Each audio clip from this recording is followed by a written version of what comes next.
Muy buenas a todos y a todas, bienvenido a este volumen 10 ya de Rebobinando. En este caso, como habéis visto en la miniatura y estáis viendo ahí en el faldón este, Peligrosamente Juntos, de 1986, dirigida por Ivan Reitman.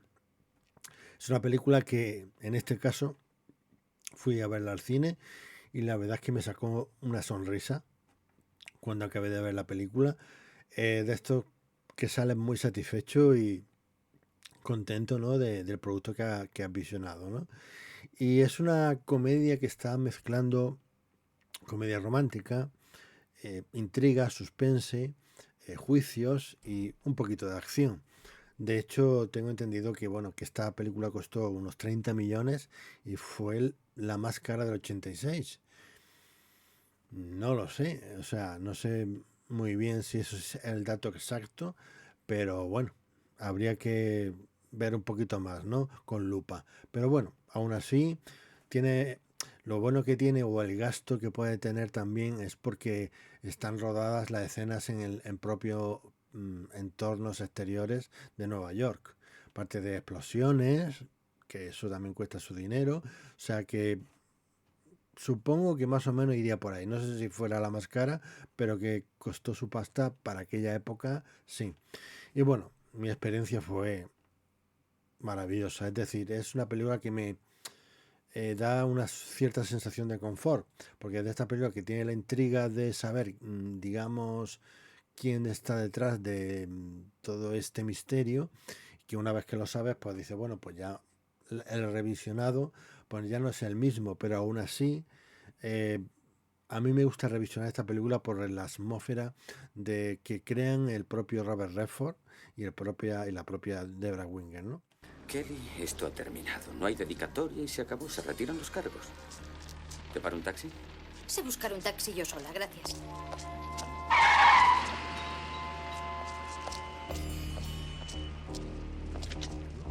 Bueno, aquí tengo el VHS, que después del cine, pues vendría el alquiler del VHS, sería este que he podido, bueno, recuperar y que me apetecía mucho tener esta edición. Bueno, esta es la típica de ZIC con el este de certificado y bueno, del sello del videoclub y bueno, pues ahí vemos un poquito, pues el este. Y ya digo, esto es una película que la verdad es que a mí me ha encantado, o sea, me encantó en su momento y es una película que he revisionado no con tanta frecuencia como otras, evidentemente, pero es una película comedia confort que está bien, es decir, y además estar grabada en el 85, que luego se extrañó en el 86, pues viendo esos escenarios de Nueva York, que es una ciudad que me encanta, y ver ese ambiente, ese testar, ¿no? O digamos palpar casi pues esa década, ¿no? De los 80, ¿no? Y cómo se vestía la ropa, los peinados y todo, ¿no? Y bueno, esto es una película que ya digo, que ya tengo muchísimo cariño. Vamos a hablar un poco también del director, que bueno, como no, Ivan Reitman. Señorita Kelly, hoy es mi cumpleaños y todo me va muy bien. ¿Va a estropearme el cumpleaños? Feliz cumpleaños, señoría. Y bueno, qué decir del propio director. Como vemos, hay una selección de películas, no están todas, evidentemente, pero es un director que ha contribuido a crear esa idiosincrasia que los 80 han significado. Es verdad que bueno, la sombra de Spielberg es alargada, pero hablar de comedia en los 80 es imprescindible mencionar a Ivan Reitman. Sobre todo porque es una década que se atrevían con todo tipo de historias y no había miedo a nada, en el sentido de que, bueno, podía ser un éxito o un fracaso, pero ahí seguían adelante y los que fueron un éxito fueron unas maravillas que nos han hecho disfrutar de una manera inconmensurable, ¿no? Ahí tenemos, por ejemplo, como película, bueno, en los 70 sería la de Los Incorregibles Albóndigas, si no me equivoco. Me marcho de aquí. ¿Te vas a Las Vegas? Si te vas a Las Vegas, me gustaría acompañarte porque me encanta aquella ciudad. Me gusta el bullicio que respira. Para ellos soy un estorbo. ¿Te refieres a esos tontos que están jugando al fútbol? Bueno, así es la vida en el proceloso mundo lleno de intrigas, zancadillas y juego sucio de las mafiosas ligas juveniles de fútbol.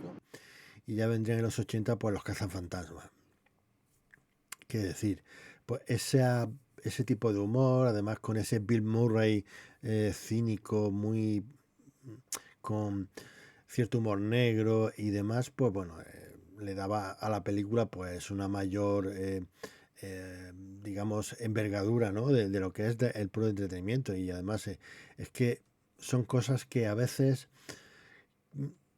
¿cómo te planteas hacer una película de cazafantasmas y luego que te salga bien, ¿no? Bueno, teníamos a Sigourney Weaver también. Es que se juntaban muchos elementos que han favorecido también un poco a esa idea, ¿no? De los cazafantasmas, que ya es mítica, es una película de culto absoluta, evidentemente. Cree en los ovnis, la proyección astral, la telepatía mental, la percepción extrasensorial, la clarividencia, la fotografía de espíritus, el movimiento telequinético, los medios de trance total, el monstruo del lago Ness y en la teoría de la Atlántida. Si me pagan el semanal con regularidad, creeré en lo que usted quiera. ¿Y qué decir de Los gemelos golpean dos veces? Otra película que disfruto, pero como nunca, ¿no? Ya lo he comentado varias veces, aunque parezca un pelín más pastelosa, más en este sentido, más dulzona, pero bueno, también ha sido dulzón el propio Spielberg y bueno, ahí está, ¿no? Pero como comedia a mí el Choche es de mis preferidas. Quizá en su comedia preferida sería la de Los gemelos golpean dos veces, porque bueno, me lo pasé también. Qué increíble, entre la combinación del propio Choche y el propio Danny DeVito formaron un tándem increíble, o sea que poco puedo decir. Si alguien te da más de 5 millones de dólares, muchacho, acéptalo.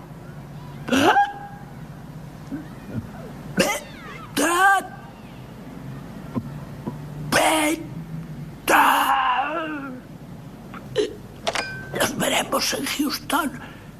Un trato es un trato. Luego tenemos más adelante, en los 90, pues tenemos 6 días, 7 noches con Harrison Ford y Anne Heche, que sigue funcionando su comedia, su estilo de comedia. Quizás respira un poquito, cuando hablamos de esa comedia química entre los personajes, de la pareja a nivel romántico, pues quizás recuerda a los clásicos, ¿no? Y creo que, bueno, respira esa pequeña esencia, ¿no? Que lo traslada pues a una época más actual, ¿no? En este caso luego tenemos Evolution, como no, también otra divertidísima película que, bueno, con esa desparpajo que tiene la película de no tener tampoco ningún límite, sino de poder entretener y reírse casi de uno mismo y del propio género que representa, pues la verdad me parece maravilloso. Y luego tenemos la de Drate, quizás sea su película más seria. Es un drama, pero no está tratado como un drama puro, ¿no? Muy melodramático, ¿no?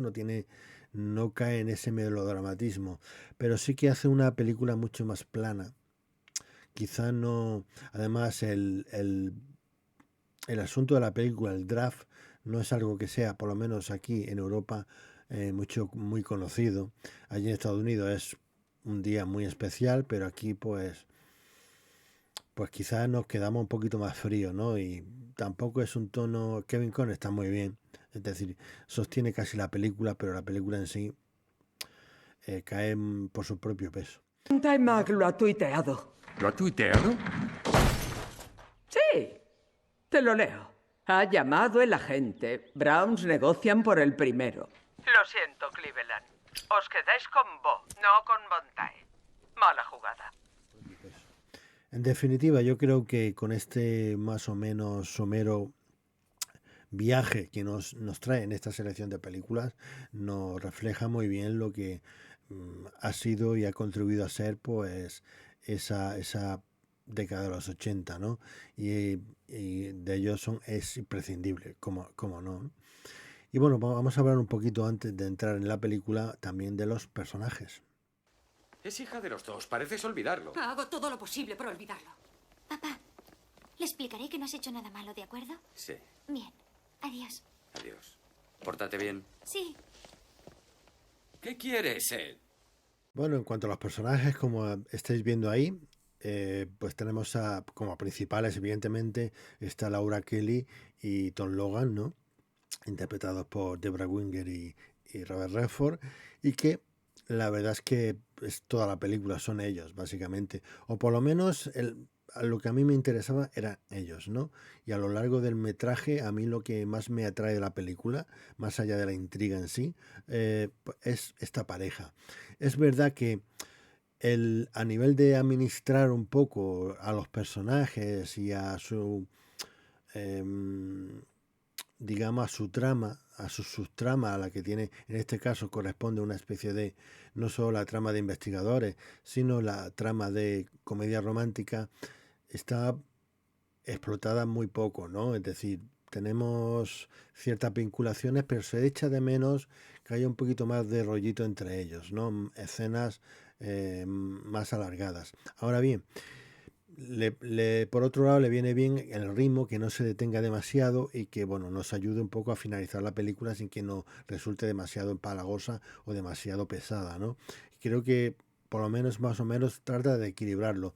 De una manera perfecta, no lo creo, pero aún así para mí me funciona. La verdad es que yo estoy muy encantado a nivel de estructura, como ha estructurado la propia película.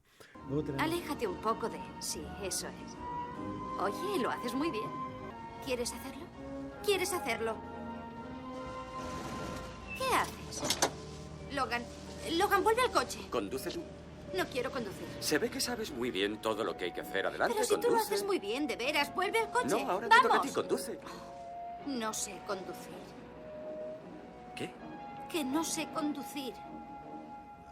Luego tenemos a la hija de Tom Logan, que es Jennifer Logan, y que a pesar de que el propio Robert Redford sabe sostener su personaje de abogado fiscal, que ya se sabe todos los trucos y demás, y su papel de divorciado con una hija y demás, o sea, el papel él solo lo sostiene, pero la hija ayuda mucho a construir el personaje, a tener cierta empatía también con el personaje bueno, por alguna indirecta que le puede soltar la hija y demás, que le queda un poco, que contrasta un poco con los caracteres, ¿no? de diferentes generaciones, ¿no?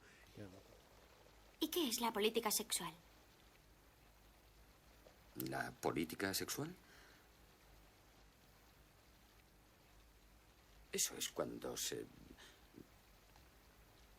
El sexo es... si de dos... diferentes generaciones, ¿no? Y además pues tiene sus pequeñas situaciones cómicas, ¿no? Con lo cual se desarrolla bastante bien y ayuda mucho al personaje de Robert Redford, ¿no? A Tom Logan. En contraste con Laura Kelly, que se tiene que sostener a sí misma, básicamente, aunque la hija también, en un momento de la trama, también ayuda un poquito, ¿no? a conectar con el personaje. Una abogada entusiasta, una abogada defensora, y que viene muy bien con el tema del título de la película, Legal Eagles, que viene a ser un argot jurídico, diciendo que, bueno, hay varias definiciones en el argot jurídico, pero por lo menos a nivel de Estados Unidos, pues se dice de ese abogado pues entusiasta, y que muy arrojado hacia adelante y que es capaz de todo y tener sus propias técnicas muy eficaces, ¿no? Y ella pues acude a todo tipo de estrategias para incluso defender lo que podría ser indefendible, ¿no? Como vemos justamente en el juicio del principio de la película. Pero ella lo intenta, ¿no? Por eso todo el mundo tiene derecho a un abogado y a ser defendido, ¿no? Y ella es lo que ella representa. Y la verdad es que entre estos tres personajes yo creo que funciona muy bien lo que es su construcción, y la verdad es que está muy bien hecho y de maravilla. Luego tenemos a Chelsea Deardon, que digamos sería a la que tratan de ayudar, ¿no? Porque tenemos una trama que empieza con el asesinato de su padre y a partir de ahí pues ocurren determinados eventos donde se le acusa de robar un cuadro o intento de robo, etcétera, ¿no? Y va a estar ahí siempre en tela de juicio, ¿no?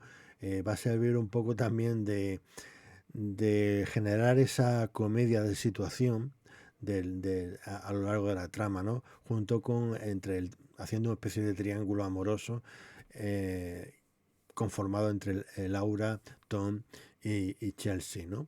Luego tenemos a Cábano, a Brian Dennehy, que ya de sobra conocido, y que aquí nos pone un personaje, un detective, digamos, que está empeñado o está involucrado de alguna manera en la investigación de el asesinato del padre de Chelsea, y que nos va a ayudar a conectar un poco también con el pasado y el presente del personaje de Chelsea, ¿no?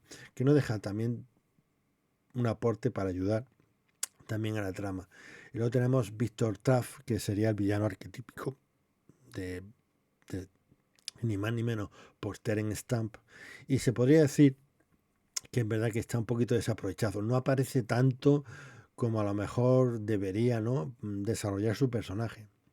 Y bueno, sin embargo, bueno, ahí está, aportando y teniendo determinadas escenas muy puntuales, pero en ellas pues se desenvuelve muy bien, haciendo ese personaje que siempre está a la sombra de duda en qué negocios tiene detrás, que no son muy legítimos, y que es la típica lucha o va a representar la típica lucha de bien y el mal, es decir, intentar pues cazar a un criminal que se escapa de acusaciones o de determinadas cosas sucias que hay que demostrar, ¿no? Necesitamos, para poderle enjuiciar necesitamos pruebas, ¿no? Y va a ser digamos, va a transcurrir su trama con los personajes, en ese contraste, ¿no?, esa de caza del villano, ¿no?, a través de las pruebas. Y bueno, esto conformaría un poco los personajes, un poco de la película, lo cual, ya digo, dentro de cada uno aporta lo suyo para darle protagonismo, evidentemente, a Laura y Tom, ¿no?, que son los auténticos protagonistas de la película, ¿no? Y que gracias a ellos esta película, yo creo que mucha culpa tiene en la química que los propios, tanto el actor como la actriz, despliega, ¿no? Y bueno, vamos a pasar un poco ya también a la propia película. ¿El señor Logan? Sí. Soy Víctor Taff. Gracias por su llamada. Tengo un día muy apretado y le ruego que lo tenga en cuenta. Seremos breves. ¿La señorita Kelly? Encantado. Una galería espléndida. Gracias. Me preguntaba si tendría algún Picasso por aquí, en este momento. Precisamente está usted delante de uno. Caramba. Y dígame, ¿es muy caro? Bueno, en cuanto a la película he puesto ahí lo de spoiler, aunque en este caso no voy a desvelar lo que es el final en sí. Digamos, no voy a desvelar o resolver el misterio, ¿vale?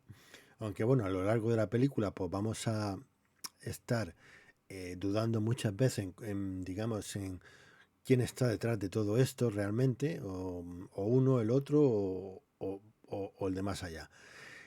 Pero decir que en esta película se rodaron 3 finales para resolverlo con 3 personajes diferentes, con lo cual podemos pensar en cualquiera de esos personajes y podíamos acertar, pero solo uno es el que realmente se ve en la película. Evidentemente, los otros 2 no. Pero no voy a desvelar ese último misterio final, pues bueno, también por si acaso tampoco habéis visto la película, aunque yo voy a contar pues todo lo que pasa en la película, bueno, básicamente, o la mayoría de las cosas, no al detalle, pero sí lo más relevante, pero no voy a desvelar el misterio final de la película. Bueno, vamos a empezar un poco con la fase de presentación de personajes, ¿no? Y antes de eso tenemos como un pequeño flashback. Nos retrotraen al año 1968, un año en el que, bueno, es el año que nació mi hermana, ¿no? Mayor que yo. Yo soy, digamos, el yogurín de la familia. Y bueno, este flashback tenemos el cumpleaños de Chelsea, ¿no? Y bueno, y digamos la muerte de su padre, ¿no?, que cae en una especie de incendio y le cae una viga encima y bueno, al final muere en ese incendio, ¿no? Y que aparentemente pues va a ser un poco de alguna manera tratado como accidente, pero evidentemente la película no se va a quedar ahí, sino que va a haber una sospecha de asesinato, que el personaje de Cábano es el que va a introducir este aspecto, ¿no?, concreto de la trama. Y una vez ya presentado ese flashback, para comentarnos de dónde viene qué es lo que va a mover la trama, qué es lo que va a mover la película, pues ya lo tenemos establecido, ¿no? Y porque en esos primeros contactos después de eso vamos a ver como noticia en la televisión que Chelsea Dearden ha intentado robar un cuadro, que ella considera que es suyo porque su padre en ese cumpleaños le regala el cuadro. Un cuadro que después de la muerte del artista pues se ha revalorizado de una manera brutal. Y claro, pues ella quiere reclamar ese cuadro que es suyo, ¿no? Pero claro, los intereses económicos van por otro lado y no le van a dejar, ¿no? Y esto es un poco lo que la premisa que nos va a contar un poco la película. Y luego pasamos ya a la presentación de los personajes. En primer lugar tenemos a Robert Redford, que evidentemente quizá la película, cuando firmó el contrato, iba a ser para él, y que bueno, evidentemente no, su nombre pesa mucho, y contratarlo más todavía, ¿no? Y como no, iba a ser el primero en presentarse. Y lo tenemos presentado como un padre divorciado, lo tenemos cocinando en la casa, al cuidado de su hija, y tenemos ese ambiente que nos quiere contar de persona independiente, divorciado y con una hija. Es decir, fácilmente con una especie de conversaciones banales, ordinarias de la película, pues nos presenta un poco en qué situación está el propio personaje de Robert Redford, ¿no? Pues me he despertado, he oído unos ruidos muy raros y... ¿Bailabas en el cuarto de baño? ¿Que si bailaba? Mamá dice que cuando no puedes dormir bailas clac en el cuarto de baño. Eso dicen. ¿Y tú lo crees? Robert Redford, ¿no?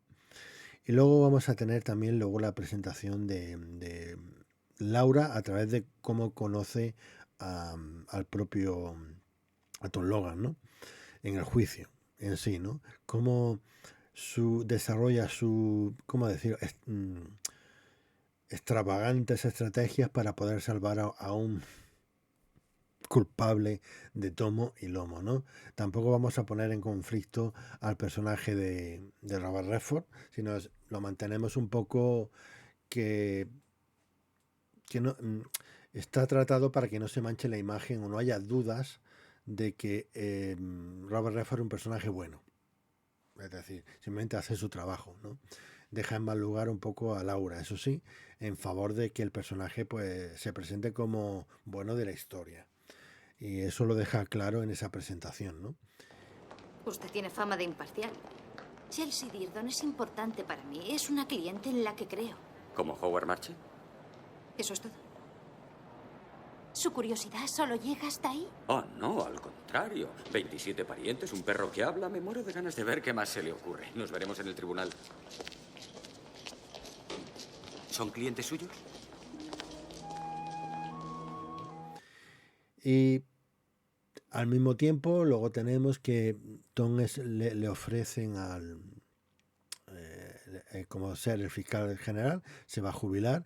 Este actor que hace de jefe, que luego lo veríamos en la serie Ley y Orden, además en varios, incluso en spin-off, si no mal no recuerdo, cual la gente que haya visto Ley y Orden, pues va a tener asociado a este actor, ¿no?, en ese ambiente jurídico, por decirlo de una manera, de esas, ¿cómo decirlo?, de esa película, ¿no? Y bueno, a partir de aquí, de que se conocen tanto Laura, que es una joven que, digamos, representa lo contrario de si Redford representa la veteranía, lo que representa la propia Laura es la juventud, ¿no?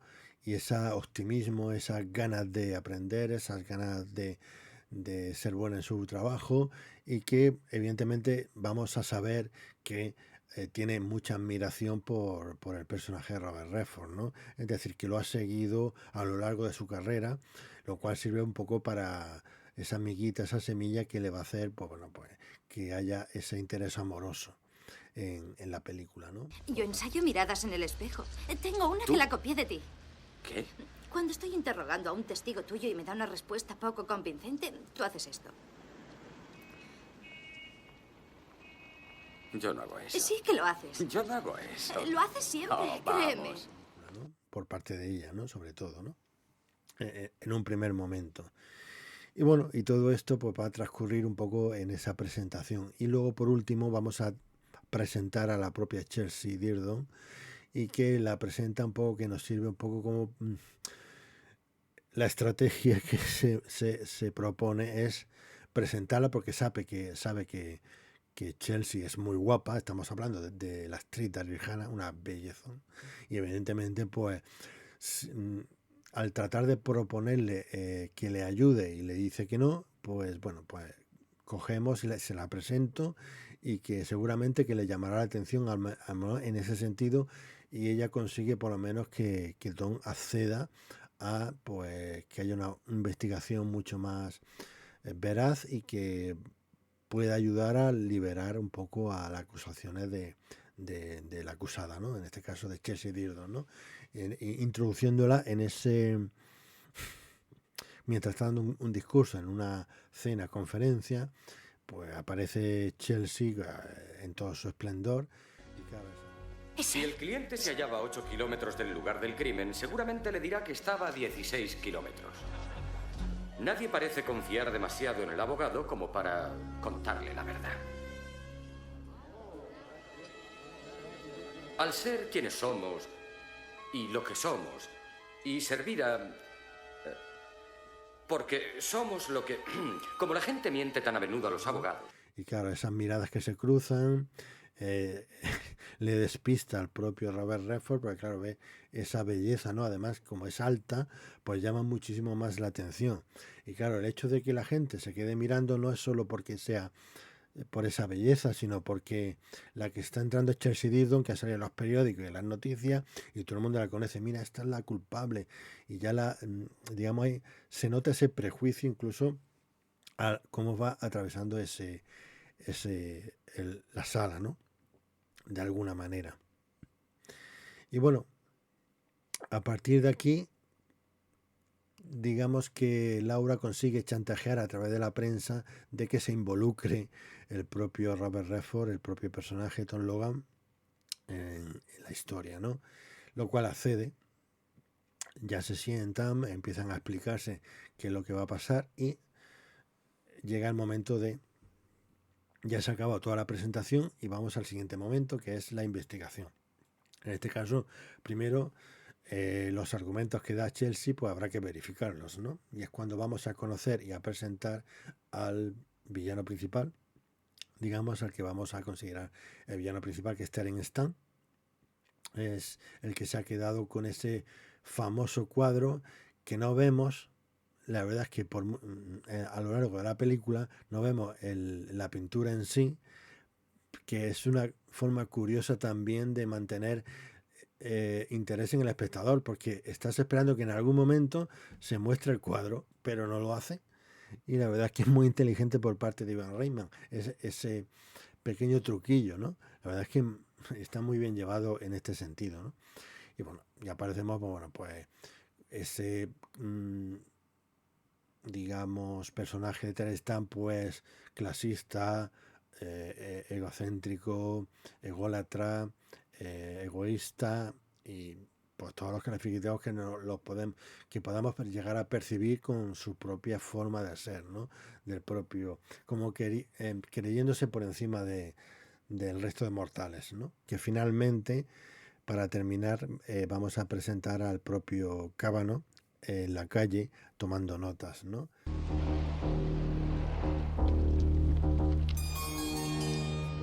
Una vez que ya pues Robert Redford le dice, mira, aquí no hay caso, no hay, lo que ella no ha dicho no es verdad, con lo cual pues nos separamos y hasta luego, Lucas, ¿no? Pero la trama no se va a parar ahí.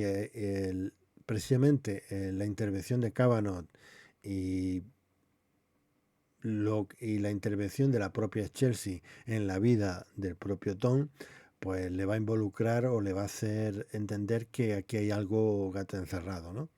Y eso me parece maravilloso, ¿no? Cómo está llevado, me refiero. Y vamos a pasar ahora también al tema del insomnio. Es una de las escenas que más me gustan de la película. Ahí es donde se nota esa connotación clásica de la comedia romántica clásica de los años 50, 40, más o menos, que podamos recordar, ¿no? Un Cary Grant, que bueno, porque por cierto, uno de los cuadros pertenecía a la colección de Cary Grant, según tengo entendido, lo cual que en los créditos finales se reconoce, pero que Cary Grant precisamente muere en ese año, precisamente en el 86. Dios mío, déjame en paz. Muy bien.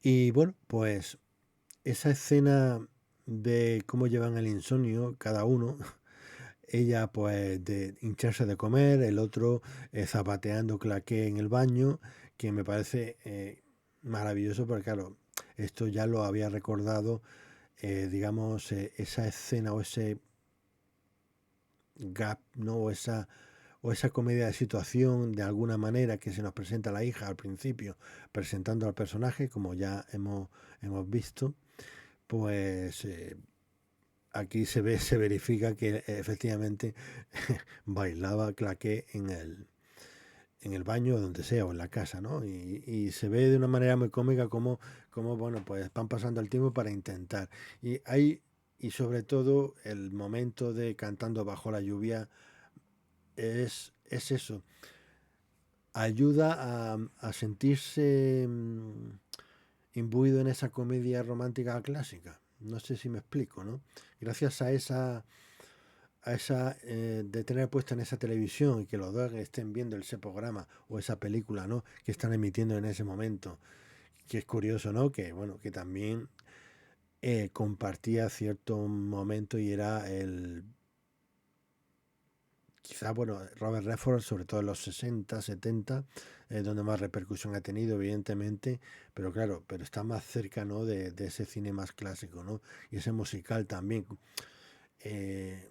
No sé, da esa sensación, porque podría ser cualquier escena, pero esa escena de ese Gene Kelly, de la escena más mítica, más repetida que yo en mi infancia haya podido ver, la de Gene Kelly cantando bajo la lluvia, es algo que he tenido muy imbuido en mí, y al verlo en la película, pues no, claro, me hacía sentir bien, ¿no? Porque era como reencontrarme con algo conocido, ¿no? De alguna manera. Es una manera también de conectar un poco con el público, ¿no? Sobre todo con el público clásico, ¿no? Que a lo mejor tenía más gusto por ese tipo de cine más clásico. Y claro,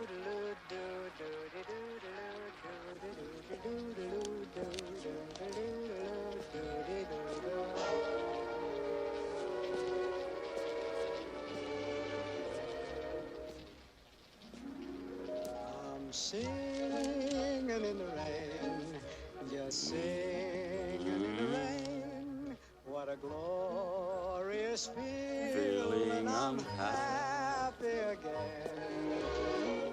I'm laughing out loud. Y claro, esa idea, ¿no? La idea ya nos ronda por ahí, ¿no? Y nos la impregna, aunque sea de una manera más sutil o de una manera subconsciente, pero ahí está. Y me parece, pues ese paralelismo en cómo llevan los dos los insomnios me parece maravilloso, ¿no? Que se rompe con la visita de Chelsea Dearden, ¿no? Y a partir de aquí, pues bueno, vamos a tener como el personaje de Tom Logan descubre que la están siguiendo realmente a Chelsea, y al tanto de que como que la quieren matar. Y por otro lado tenemos la incursión de Cábano a la mañana siguiente por parte del propio, lo diré, el propio Cábano, ¿no? En la vida de Laura, ¿no? Y que me parece una, una maravillosa escena también, ¿no? De cómo dormida allí con la resaca y están llamando a la puerta. Y, ¿qué? ¿Quién es usted? Y enséñame la identificación. Vale, va, eso la acredita, ¿no? Y cuando ya le... ¿Lleva algún documento que le identifique? Sí, señorita.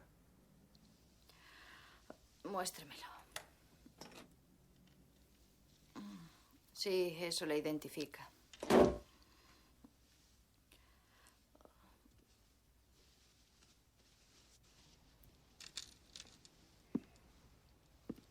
¿De qué se trata? Del caso Dirdon. El caso Dirdon ya no existe.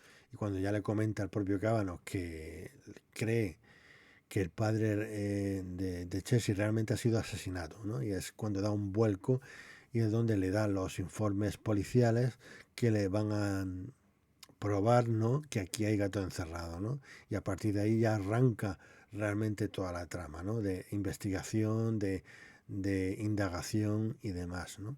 Y me parece maravilloso. Luego la siguiente escena que me ha llamado la atención fue, por ejemplo, ya una vez metido en la investigación de los dos juntos, es el allanamiento del almacén, ¿no? Siguen al propio villano, ¿no? A por llamarlo de alguna manera, ¿no? Al que consideran culpable de lo que hay ahí detrás. Y ese momento de allanamiento, pues me parece muy bueno, muy gracioso. Empieza a crearse la química real, ¿no? Entre los dos personajes, ¿no? Como ella se contrasta los diferentes caracteres de los ambos personajes en ella, ¿no? En el coche diciendo, no, nos está invitando a entrar, pero ¿qué dice? Eso es un allanamiento. No, según el caso tal, no sé cuál, pues resulta que sí, que podemos entrar, ¿no? Y la verdad es toda esa situación, resuelta en una especie de comedia de situación, pues la verdad es que es muy simpático, ¿no? Vamos a... No lo digas, ni lo pienses siquiera. Ya sé que rebosas energía y entusiasmo y quizá eso no sea malo del todo, pero atravesar esa puerta será allanamiento de morada. No, solo será una visita. No existe ninguna ley contra las visitas. Hay cientos de leyes contra eso. No para un funcionario que investiga a un delincuente. No, nada de eso. Él no es un delincuente. Que persigue a un presunto delincuente. ¿Presunto delincuente? Ajá. El Tribunal de Boston contra Caballero, 1966. ¿No? Y además, algo que no me esperaba tampoco, ¿no? Donde iba a descubrir, pues, que ese TAF, ¿no? Había preparado una bomba para hacer estallar todo, en vista de que, bueno, ya el propio TAF sabía, ¿no? En una conversación anterior, donde se ve amenazado, que una batalla dialéctica entre Robert Redford y Ted Stan, brutalísima. Parece usted un hombre inteligente, señor Logan. Demasiado inteligente como para arriesgar su prometedora carrera mezclándose en asuntos legítimos que no le conciernen en absoluto. ¿Me expreso con claridad? Perfectamente. Haré que le extiendan una orden de comparecencia mañana y revisaré todos sus libros de los últimos 5 años. Órdenes de envío, inventarios, facturas de venta, relación de obras. Y si no nos facilita los documentos, un magistrado federal le confiscará los libros y quedará detenido. ¿Está claro? Adiós. Adiós, señor Duff. Y bueno, pues después de eso, pues decide pues quemar todas las pruebas que pudieran haber, ¿no? Con una bomba. Y claro, pues se quedan encerrados en el almacén, tienen que salir, está la cuenta atrás de la bomba y ya, pues bueno, pues consiguen salir allí, destrozando la puerta y cayendo al mar, ¿no? Bueno, al mar no, al río. Supongo que será, no sé, uno de los ríos, ¿no? De Nueva York, ¿no? No creo que sea el río Hudson, no creo. Pero bueno, uno de los ríos que, bueno, cruzan, digamos, Nueva York, ¿no? Y esa explosión brutalísima y que te sorprende, ¿no? Y que, bueno, salen del agua allí, ya no quiero hacer nunca más esto. O sea, ayuda también a darle un poquito de acción y ritmo a la película y al mismo tiempo, pues a los personajes, pues cogerle pues esa cierta empatía o cariño, ¿no? Ustedes eran cobeneficiarios.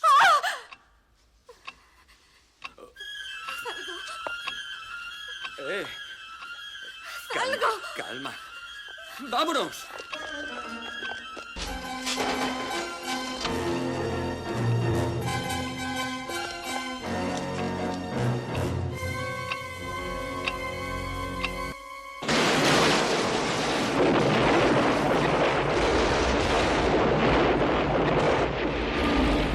¡Salta!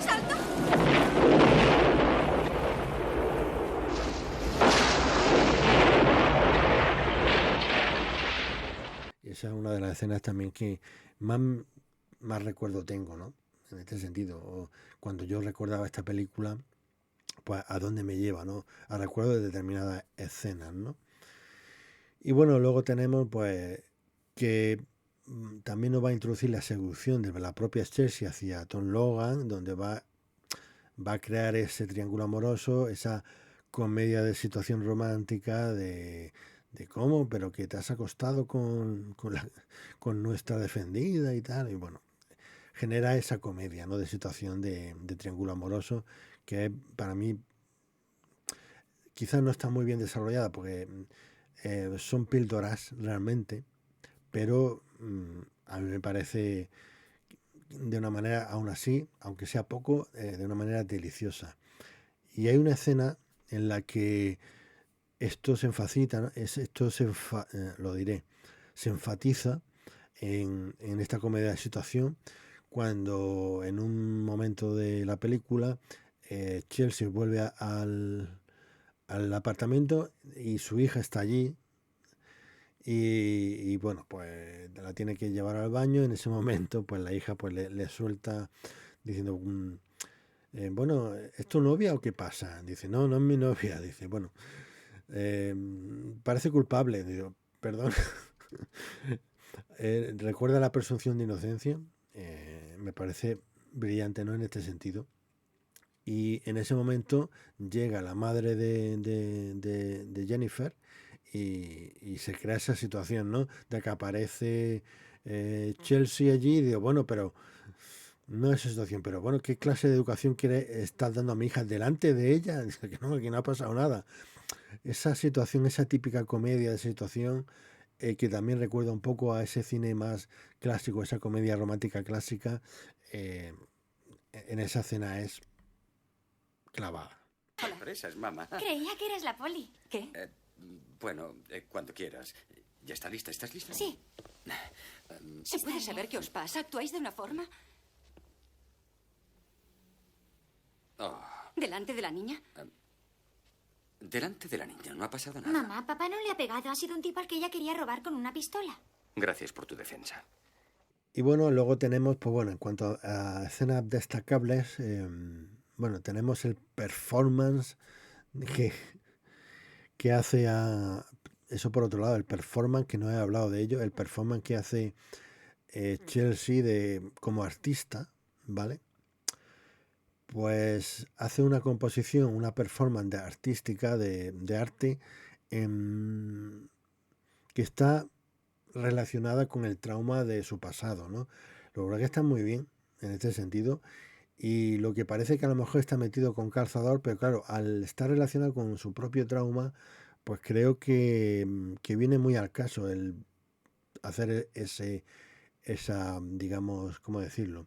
Performance, ¿no? Lo que había comentado antes. Y que sirve también para un intento de seducción al propio personaje de Tom, ¿no? Que evidentemente, pues, se siente tentado, pero chica, tranquila, que no he venido a querer aprovecharme de ti, ¿no? Y bueno, llega un momento de la trama en que, claro, aquí viene el giro donde el Victor Taff resulta asesinado, ¿no?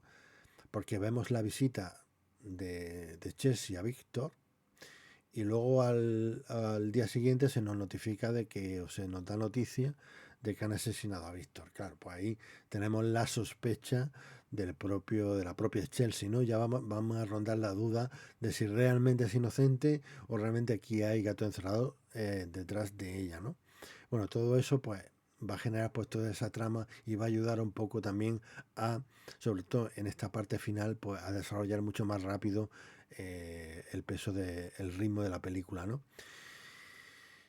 Y a partir de aquí, pues bueno, no quiero tampoco contar mucho más allá, para, bueno, pues ya digo, no desvelar, porque a partir de aquí ya voy quitando personajes de la ecuación, pero ya digo que se rodaron con 3 finales diferentes, con lo cual podíamos acertar en cualquier momento, ¿no? Según sospechemos de uno, de otro o de la moto. Y bueno, a partir de aquí, pues bueno, porque siempre, aunque se nos dé noticia de que ha sido asesinado, pero sabemos que en muchas películas esas cosas no son tan ciertas o son de alguna manera falsificadas, ¿no? Para librarse de varias sospechas, con lo cual siempre vamos a tener la duda de realmente qué ha pasado, ¿no? En un momento determinado y dónde va a estar el intríngulis de la trama. Suponemos que ella es culpable. ¿Y qué hacemos? Se nos presenta un dilema, ¿no? Es un problema muy difícil porque en este país hemos desarrollado un perfecto concepto legal para proteger nuestros derechos. Se llama presunción de inocencia. Y creo que todo esto, pues ya desarrolla muy bien la película, finaliza muy bien el concentrar la intriga ya y acelerar el ritmo, porque ya tiene que acelerar un poco el ritmo el propio director, y le viene muy bien, y lo cual, bueno, ya nos deja la película resuelta y bueno, con ese detalle romántico y demás. Bueno, pues yo creo que esto como película y como trama, pues yo creo que lo que quería yo contarnos sin tener tampoco obligado a desvelar el final completo, ¿no? Me quedo aquí y el que tenga interés y que ha llegado hasta aquí sin haberla visto, aún no importando de lo que yo le contara cosas, pues evidentemente pues que pueda finalizar la película y verla si es necesario, ¿no? Y vamos a pasar un poco a brevemente también comentar un poco la música. Respecto al cambio de jurisdicción, ¿desea la defensa establecer una discusión oral? Sí, no, lo deseamos. Sí, lo deseamos. ¿En qué quedamos? No lo deseamos. Por supuesto. No. Bueno, en cuanto a la banda sonora no tenemos ni más ni menos que a Elmer Bernstein. Verdad que esta sería la última colaboración con Ivan Reitman, pero Elmer Bernstein. Si Ivan Reitman se atrevía con todo, a nivel de poder afrontar cualquier dirección de cualquier película, por fantasiosa que sea, recordamos que Ivan Reitman se atrevió incluso con Junior, que me parece hasta valiente, aunque la película luego, a lo mejor en tu cabeza queda, podía ser guay, pero a ver, evidentemente la película, lo que sí le aplaudo es pues, bueno, esa valentía. Pero Elmer Bernstein tampoco se queda corto, porque estamos hablando de participar, no sé, en películas como Los 10 Mandamientos, ¿no? Si no me equivoco, y diferentes géneros alocados, incluso como Agárralo como puedas. Con lo cual es un compositor versátil que tampoco tiene miedo a nada y es capaz de hacer su trabajo en cada una de sus facetas. Y en este caso, en la música no se hace protagonista. Está muy bien llevada, o sea, acompaña perfectamente a la trama, ayuda a enfatizar las sensaciones que tenemos que sentir en ese momento, como cuando están encerrados en el almacén y está la bomba, pues tenemos una música que acompaña y que genera esa tensión, ¿no? Ayuda a que nos transmita esa tensión también, no solo la cuenta atrás de la bomba, ¿no? Sino que consumir lo ayuda, sin hacerse, digamos, una música protagonista, lo cual creo que es lo más acertado, ¿no? Además, en este tipo de producciones de entretenimiento, que son unas comedias ligeras donde los protagonistas realmente van a ser la pareja en sí y que el motivo musical está para ayudar. básicamente. Y creo que aquí lo hace perfectamente. Y luego tenemos una de las canciones que incluyen el de Rod Stewart, y que evidentemente, que ya se le puso la etiqueta de ser el tema de la película Peligrosamente Juntos, ¿no? Y bueno, esto es en cuanto un poco a la música también de la película. Y hasta aquí yo creo que más o menos he hecho un repaso más o menos rápido, he intentado hacerlo lo más rápido posible. Espero que no me lleve muchos minutos o me haya llevado muchos minutos el corte final o la edición final. Y nada, pues nada, esperar ya a la próxima, que ya tengo decidida evidentemente cuál va a ser la próxima Rebobinando, pero a ver, ya para este año pues esto lo estoy grabando antes de que finalice el año, espero que publicarlo antes de que acabe el año, y bueno, pues lo tengo decidido, con lo cual es cuestión de prepararlo y ponerme a ello, ¿no? Espero que no tarde tanto, porque son 10 ediciones o 10 volúmenes, ya digo, casi vamos para 6 años, vamos, 5 años y medio, ya está bien, ¿no? Yo creo que hay gente que le interesa esta sección y los tengo como muy abandonados, ¿no? Así que bueno, pues nada, hasta la próxima.